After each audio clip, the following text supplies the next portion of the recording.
दोस्तों, बिहार में चौकीदार के लिए भर्ती आना स्टार्ट हो चुकी है और ये कई ज़िलों में इसका आवेदन प्रक्रिया स्टार्ट हो चुकी है। तो अगर आपका मिनिमम क्वालिफ़िकेशन 10वां पास है तो आप इसके लिए आवेदन कर सकते हैं। और इसमें एक अच्छी बात ये है कि आपका इसमें कोई भी एग्ज़ाम नहीं लिया जाएगा। आपको इसमें आपका 10वां के नंबर के आधार पर आपका सिलेक्शन लिया जाएगा। क्योंकि इस तरह के वैकेंसीज़ तो यूट्यूब पर आप लोग देख लेते होंगे, लेकिन कोई नहीं बताता होगा कि कोई नहीं बताता होगा कि आवेदन कैसे करना है। कि सारे यूट्यूब पर आप सर्च मारोगे बिहार वैकेंसीज़ तो बहुत सारे चैनल आ जाएंगे और बहुत सारे न्यूज़ अपडेट आ जाएंगे, लेकिन आपको कोई नहीं बताएगा वो वैकेंसीज़ आपको अप्लाई कैसे करना है। तो हम आपको पूरी जानकारी बताएंगे, आपको कहाँ जाके अप्लाई करना है, कैसे अप्लाई करना है, सारा जानकारी हम आपको बताएंगे स्टेप बाय स्टेप। तो वीडियो को लास्ट तक ज़रूर देखें। बिल्कुल यहाँ पे पद का नाम चौकीदार रखा गया है, और यहाँ टोटल पद की बात करें तो टोटल पद यहाँ पे आपका 223 रखा गया है। और अनुसूचित जाति के लिए 25 रखा गया है, और अनुसूचित जाति महिलाओं के लिए यहाँ पे 14 रखा गया है। अनुसूचित जनजाति के लिए यहाँ पे 5 रखा गया है, और अनुसूचित जनजाति महिलाओं के लिए यहाँ पे 2 रखा गया है। अत्यंत पिछड़ा वर्ग के लोगों के लिए यहाँ पे 53 रखा गया है। अत्यंत पिछड़ा वर्ग महिलाओं के लिए यहाँ पे 28 बताया गया है। और यहाँ पे आर्थिक रूप से कमज़ोर जो लोग होते हैं उनके लिए यहाँ पे 14 रखा गया है। और आर्थिक रूप से कमज़ोर महिलाओं के लिए यहाँ पे 8 बताया गया है, 8 बताया गया। और अनारक्षित वर्ग के लोगों के लिए 48, अनारक्षित महिलाएं जो होती है अनारक्षित में उनके लिए 26 बताया गया है। और हम नीचे आएंगे तो यहाँ पे योग्यता आपका बताया गया है कि कौन कौन इसके लिए आवेदन कर सकता है। तो यहाँ पर जैसे कि यहाँ बताया गया है, न्यूनतम शैक्षणिक योग्यता मैट्रिक अथवा समकक्ष होगी। और यहाँ पे मैट्रिक अथवा समकक्ष परीक्षा में प्राप्त अंकों के आधार पर मेधा सूची तैयार की जाएगी। मतलब अगर आप 10वां पास है तो इसके लिए आवेदन कर सकते हैं। और इसमें जो आपका मतलब मैट्रिक में जो प्राप्त अंक होगा, कुल प्राप्त अंक होगा, उसके आधार पर आपका मेधा सूची तैयार किया जाएगा, यहाँ बताया गया। और यहाँ अभ्यर्थी को साइकिल चलाने का भी ज्ञान आवश्यक होना चाहिए। तो यहाँ पर तीसरा पॉइंट यही है कि आपको साइकिल चलाने का भी ज्ञान होना आवश्यक है, ठीक है। और यहाँ पे उम्र सीमा का बताई गई है, कितनी उम्र सीमा होना चाहिए। तो यहाँ पे बताया गया है दिनांक 1/7/2024 को न्यूनतम आयु 18 वर्ष होना चाहिए। और कोटिवार अधिकतम आयु सीमा यहाँ पे अनारक्षित वर्ग के पुरुष के लिए 37 वर्ष और पिछड़ा वर्ग के पुरुष महिला दोनों के लिए 40 वर्ष रखा गया है। अनारक्षित वर्ग महिलाओं के लिए 40 वर्ष और अनुसूचित जनजाति पुरुष और महिला दोनों के लिए 42 रखा गया है। और हम नीचे आएंगे तो आवेदन करने की प्रक्रिया बताएगी कि आप इसमें आवेदन कैसे कर सकते हैं। तो यहाँ पे बताया गया है त्रुटि रहित आवेदन पत्र सीधे तो यहाँ बताया गया है त्रुटि रहित आवेदन पत्र सीधे निबंधित डाक या स्पीड पोस्ट के द्वारा जिला नियोजनालय कार्यालय Arwal, block campus Arwal, pin code 844401 के पते पर प्राप्त किए जाएंगे। मतलब ये जो आवेदन होगा ये ऑफलाइन होगा, और इसमें जो आपका जो भी डॉक्यूमेंट होगा, जो भी इसमें फॉर्म दिया गया है, जैसे कि इसमें फॉर्म एक होगा, आपको वो फॉर्म फिल करना पड़ेगा। और इसमें जो भी डॉक्यूमेंट आपको बताया जाएगा उस डॉक्यूमेंट आपको यहाँ पे लगा देना है। और स्पीड पोस्ट या डाक सेवा द्वारा आपको जो पता दिया गया है और हम आपको बताएंगे, तो वही उसी पता पे आपको 20/7/2024 तक आपको उस पते पर आपको भेज देना है। अन्यथा आपका अगर 20/7/2024 के बाद अगर आप भेजेंगे तो उसका कोई भी मान्य नहीं होगा और वो आपका रद्द कर दिया जाएगा। आपका जो फॉर्म भेजेंगे आप वो आपका रद्द कर दिया जाएगा, इसका कोई मान्यता नहीं दिया जाएगा। भेजने का पता जैसे कि आवेदन कहाँ आपको भेजना है इसका पता दिया गया है। तो यहाँ जैसे देख सकते हैं बताया गया है जिला नियोजन पदाधिकारी अरवल, जिला नियोजनालय कार्यालय अरवल, प्रखंड परिसर अरवल, पिन कोड 844401। जैसे कि हमें गया है लिफाफे पर विज्ञापन संख्या और पद नाम अंकित करना अनिवार्य है। तो हम आपको बताएंगे कि आपको कैसे लिफाफे पर विज्ञापन संख्या और पद का नाम अंकित करना है, ठीक है। तो आप वीडियो लास्ट तक जरूर देखें कि हम आपको फॉर्म भरना भी सिखाएंगे, आप फॉर्म कैसे भरेंगे और कौन सा डॉक्यूमेंट आप उसमें लगाएंगे और कैसे भेजेंगे, ठीक है।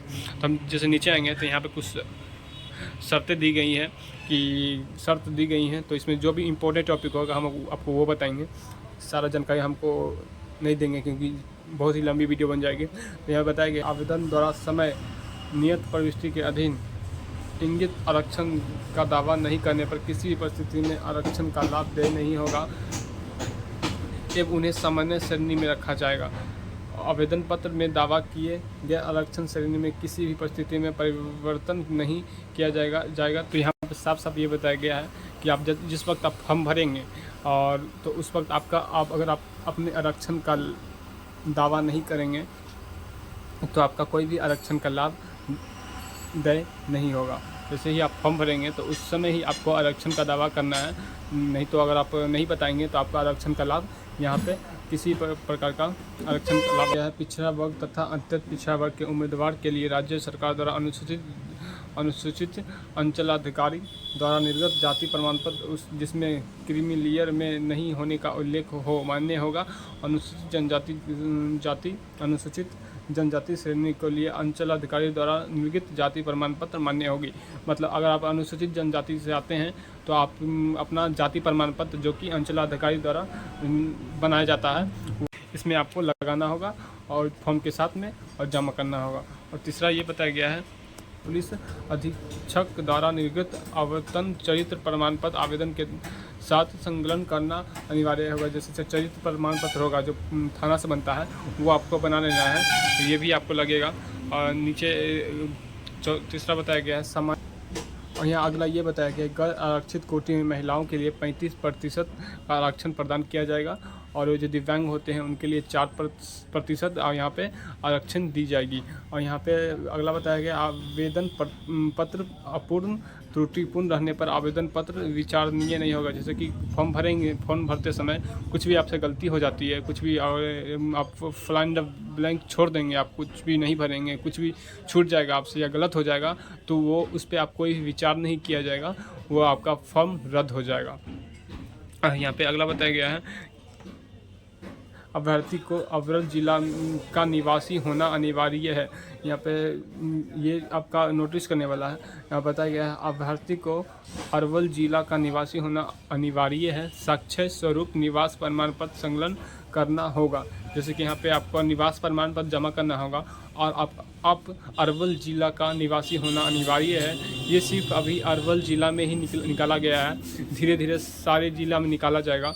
और ये जो वैकेंसीज होती है सारे जिला में एक बार नहीं आती है, बारी बारी करके आती है। तो आपका ये अभी अरवल में आ रही है तो आपका भी ज़िला में आ जाएगा। तो हम आपको कोई भी अपडेट आएगा तो हम आपको बता देंगे। हम आपको चेक करना ही बताएंगे कि आप कैसे चेक कर सकते हैं कि आपके ज़िला में आया है या नहीं आया है। ठीक है, तो हम नीचे आएंगे तो यहाँ पे अगला बताया गया है आवेदन के साथ समर्पित किए गए कोई भी कागजात यदि फर्जी पाए जाए तो उसके लिए आवेदन स्वयं जमादेह होंगे, उनके विरुद्ध विधि संपन्न कार्रवाई की जाएगी। जैसे आवेदन के समर्पित किए गए जो कागजात होंगे यदि फर्जी पाए जाएंगे, अगर जैसे कोई कागजात फर्जी द्वारा बनाया जाता है, अगर फर्जी कागज़ होगा आपके द्वारा तो उसके लिए विरुद्ध आप होंगे और आप पर कार्रवाई की जाएगी। और यहाँ पे बताया गया है कि आपको फॉर्म के साथ कौन सा डॉक्यूमेंट आपको यहाँ पे आपको लगाना है। तो यहाँ पे आपको बताया गया है शैक्षणिक प्रमाण पत्र आपको लगाना है, जैसे मार्कशीट आपको लगाना है, निवास प्रमाण पत्र लगाना है, जाति प्रमाण पत्र लगाना है, अधिगम आचरण प्रमाण पत्र लगाना है, आपको साइकिल चलाने से संबंधित घोषणा पत्र देना है, आपको अगर आप दिव्यांग हैं तो दिव्यांग का प्रमाण पत्र देना है, आपको केंद्रीय पेंशन प्राप्त स्वतंत्रता सेनानी के पोता पोती के नाती होने का परिचय प्रमाण पत्र आपको देना है। और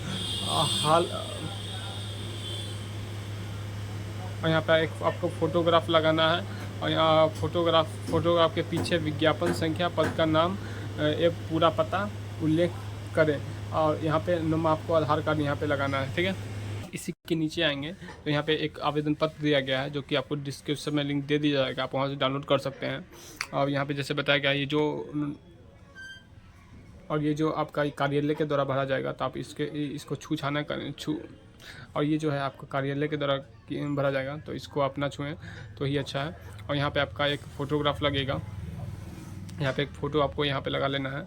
और यहाँ पे नीचे आएंगे तो यहाँ पे आपका पद का नाम लिखना है। आपके एक ही पद है, यहाँ चौकीदार लिखना है और यहाँ पे आपको हिंदी में नाम लिखना है और यहाँ पे अंग्रेजी में नाम लिखना है।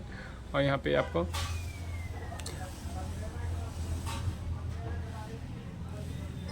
तो यहाँ पे आपका अर्बन निबंधन संख्या लिखना है और यहाँ पे आपका पति या पिता का नाम जो भी हो यहाँ पे लिखना है, माता का नाम लिखना है और यहाँ पे आपको जन्म तिथि डालना है आपका यहाँ पे कि 1/7/2024,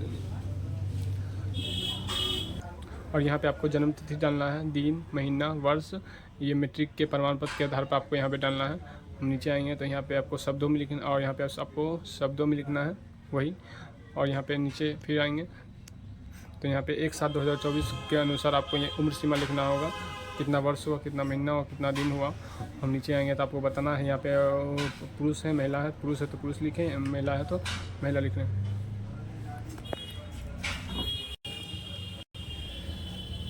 यहाँ पर नंबर बताया गया है, क्या आप किसी भी आरक्षित वर्ग से हैं तो हैं तो हाँ लिखें, अन्यथा नहीं लिख दें, कोई बात नहीं। और यहाँ पे यदि हाँ तो संबंधित आरक्षित वर्ग के उल्लेख करें, अनुसूचित जनजाति अत्यंत। यहाँ पे जो अगर है तो यहाँ पे पिछड़ा वर्ग से है, अनुसूचित जाति से है, कौन सा जाति है यहाँ पे लिखना है। और यहाँ पे आपको जाति का नाम बताना है, आपको कौन सा जाति से आते हैं।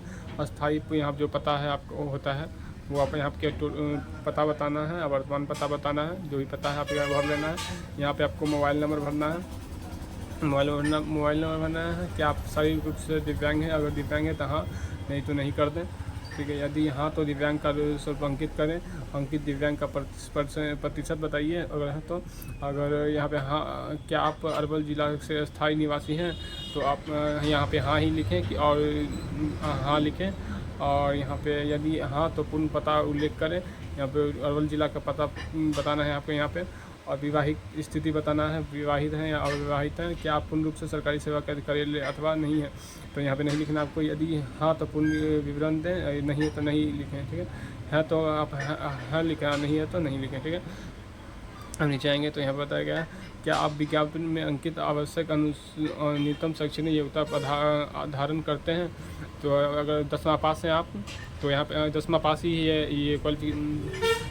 यहाँ बताया गया है, क्या आप विज्ञापन में अंकित आवश्यक न्यूनतम शैक्षणिक योग्यता धारण करते हैं तो यहाँ पे आपको हाँ लिखना है, हाँ।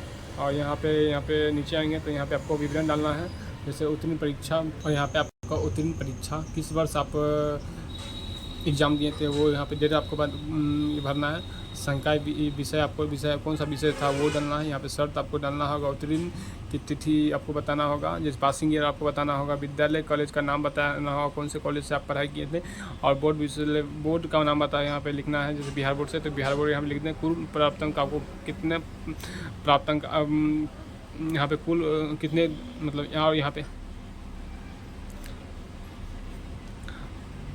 और यहाँ पे को टोटल कितने नंबर का यहाँ पे परीक्षा हुआ था आपको, और यहाँ पे प्राप्तांक यहाँ पे कितने आपका अंक आया था, और यहाँ पे परसेंटेज में आपको बताना है जो भी अंक आया है। यहाँ पे श्रेणी बताएं, और नीचे आए तो ये नीचे आएंगे तो यहाँ पे आपको बताना है, क्या आपके विरुद्ध किसी भी न्यायालय में कोई वाद विचारण है या नहीं तो नहीं है, यहाँ पे नहीं लिखना है, यहाँ पे तो नहीं लिखना है, ठीक है।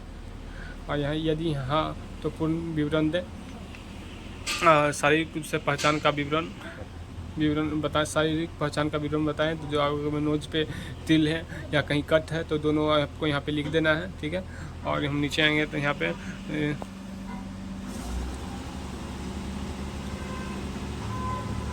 बताया गया है, जो भी यहाँ पे प्रमाण बताया गया है आपको यहाँ पे डाल लेना है, जो भी यहाँ पे प्रमाण पत्र बताना है। और यहाँ पे बताना है साइकिल चलाने का संबंधित घोषणा पत्र, और यहाँ पे दिव्यांग प्रमाण पत्र, जो भी आपको जो है ये मतलब डॉक्यूमेंट ये आपको डाल लेना है। यहाँ पे आपको घोषणा पत्र भरना होगा, यहाँ पे आपको एक फ़ोटो लगाना होगा, घोषणा पत्र, और स्थान तिथि डाल दें। और यहाँ पे उम्मीदवार का हस्ताक्षर आप हिंदी में यहाँ पे अंग्रेजी में भर दें। और ये जो है कार्यालय का मोहर लगेगा यहाँ पर, तो आपको यहाँ पे कुछ नहीं करना है, और बस स्पीड पोस्ट द्वारा जो भी डॉक्यूमेंट हम अभी आपको बताए हैं सारा ये फॉर्म भर के डॉक्यूमेंट लगाकर आपको भेज देना है इसी पता पर। और इस फॉर्म का डिस्क्रिप्शन में लिंक दिया जाएगा, नोटिफिकेशन का भी लिंक दिया जाएगा, तो आपको वहाँ पे जाके सारा जानकारी देख सकते हैं और पढ़ सकते हैं अच्छी तरह, क्योंकि हम सारी जानकारी आपको दे चुके हैं। अगर आप और भी अच्छी तरह समझना चाहते हैं तो डिस्क्रिप्शन में लिंक है, वहाँ जाके डाउनलोड कर सकते हैं। आपको ये वीडियो अच्छी लगी तो प्लीज़ हमारे चैनल को सब्सक्राइब करें, क्योंकि बहुत मेहनत लगती है वीडियो बनाने में, आप लोग के लिए ही मेहनत करते हैं। प्लीज़ हमारे चैनल को सब्सक्राइब करें।